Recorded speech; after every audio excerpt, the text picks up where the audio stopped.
Hello mga ka-cooks, luto tayo ng chicken afritada. Una is, priprituhin muna natin yung 3 pieces na medium size na carrot tsaka patatas. Pag medyo prito na siya,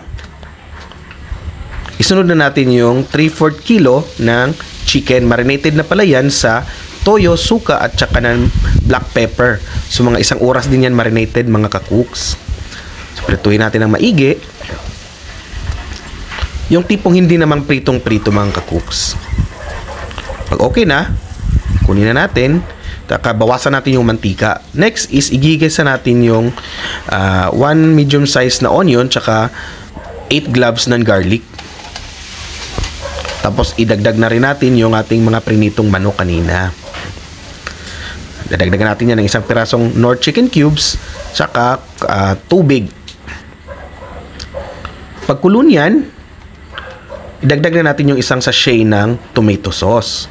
Tsaka yung mga gulay na prinito natin kanina. So malapit na itong maluto mga ka-cooks. Pagkulo niya, idagdag na rin natin yung 1 pirasong red bell pepper. Tsaka timplahan natin ng paminta at tsaka ng patis.